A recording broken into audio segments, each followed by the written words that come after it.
Assalamualaikum warahmatullahi wabarakatuh. Hai teman-teman semua, ketemu lagi bersama saya Novi Andriani Zakaria.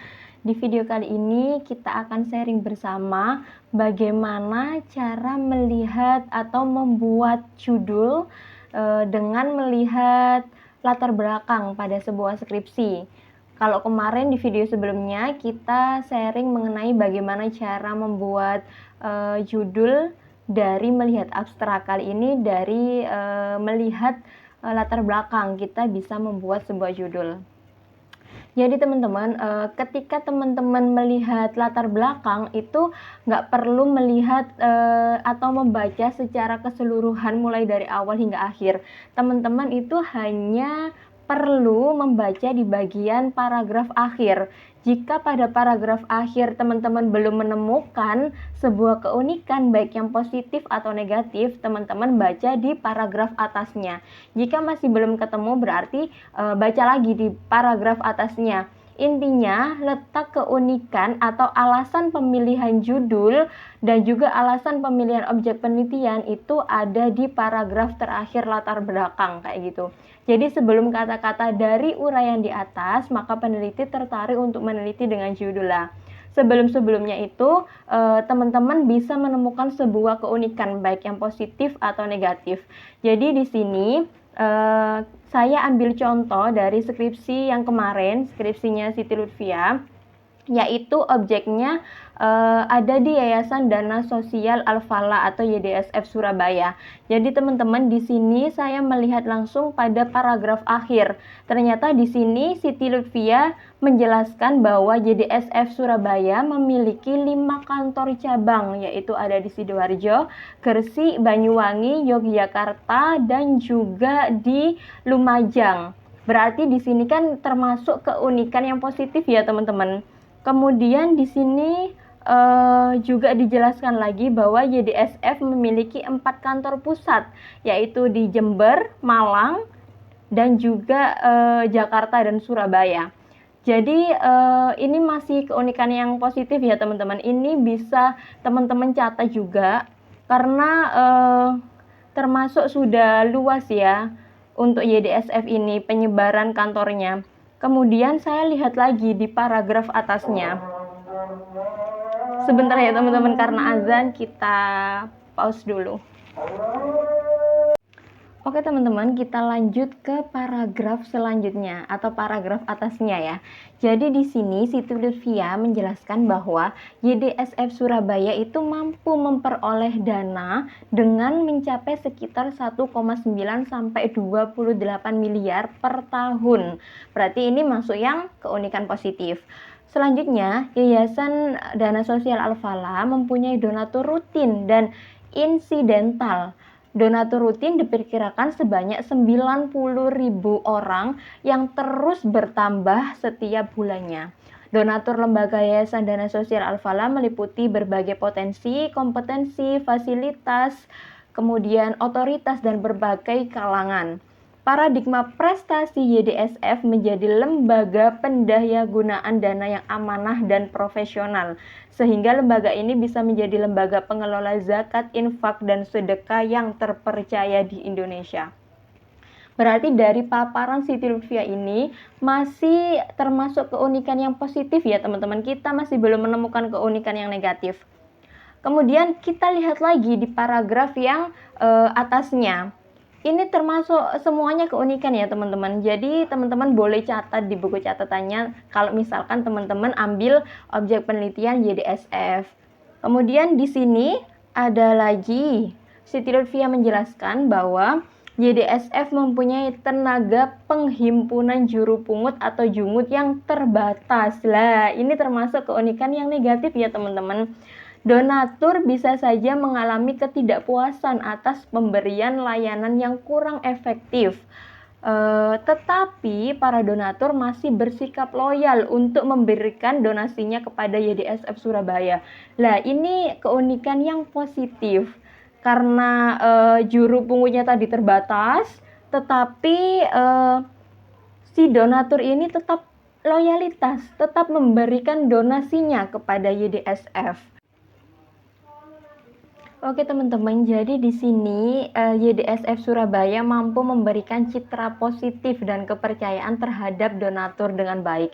Ini masih termasuk keunikan yang positif ya teman-teman. Kita lihat lagi apakah di paragraf atasnya itu memuat keunikan lagi.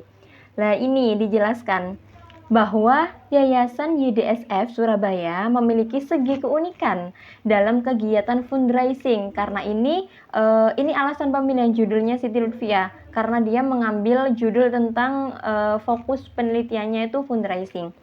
Di sini menjelaskan bahwa kualitas kinerja sebagian pegawai dan kuantitas juru pungut tadi ya, jungut, itu masih belum optimal lah. Belum optimal, kemudian terbatas, berarti masuk keunikan yang negatif.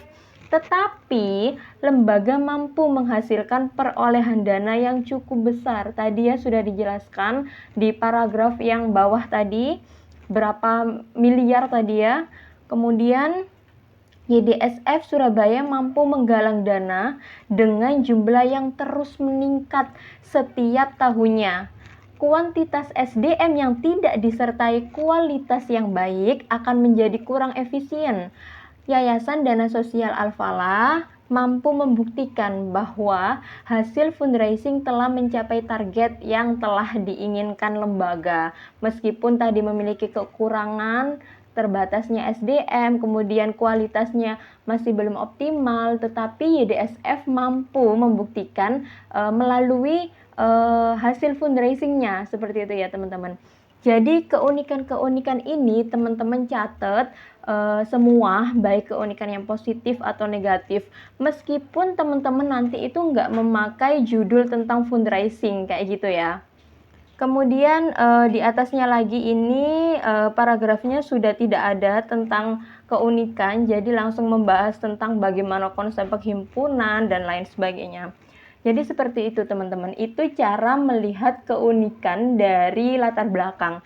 Coba kita sekarang belajar atau sharing bersama bagaimana cara membuat judul dari keunikan-keunikan tersebut, baik yang positif atau negatif. Oke?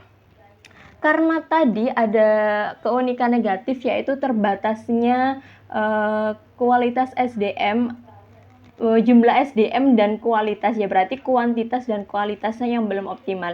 Di sini kita bisa ambil judul, misalkan judul kuantitatif, pengaruh kinerja ya, karena itu termasuk ke kinerja. Pengaruh kinerja SDM terhadap loyalitas donatur di YDSF Surabaya. Kemudian kita juga bisa ambil dari keunikan yang positif ya teman-teman.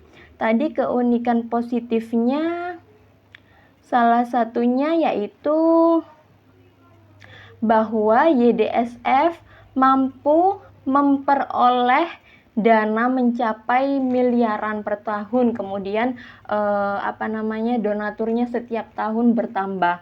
Lah, ini bisa saja karena SDM-nya tadi terbatas, kita bisa ambil atau membuat judul kualitatif, misalkan strategi fundraising juga bisa, strategi fundraising YDSF dalam meningkatkan donatur kayak gitu, dalam meningkatkan kepercayaan donatur terhadap YDSF lah, seperti itu juga bisa.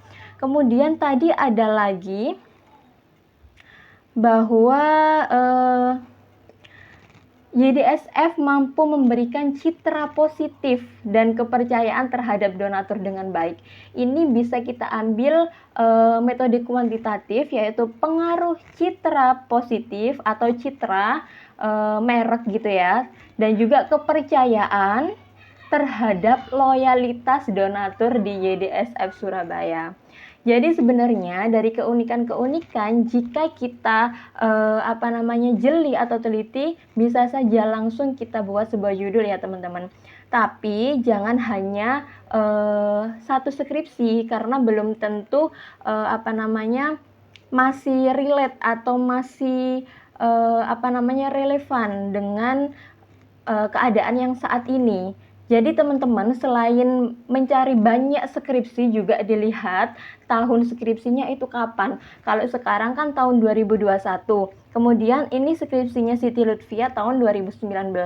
Berarti kurang atau kurang lebihnya ya, ini masih relate jika kita mengambil keunikan dari Siti Lutfia ini tentang YDSF ya. Kemudian kalau masih ragu, teman-teman bisa lakukan survei awal atau tanya langsung ke pihak YDSF Surabaya, seperti itu teman-teman. Jadi jangan hanya referensinya jangan hanya Siti Lutfia ya.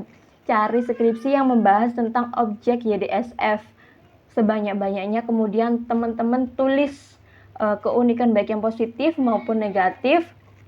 Kemudian juga jangan lupa disesuaikan dengan jurusan atau prodi teman-teman untuk judulnya.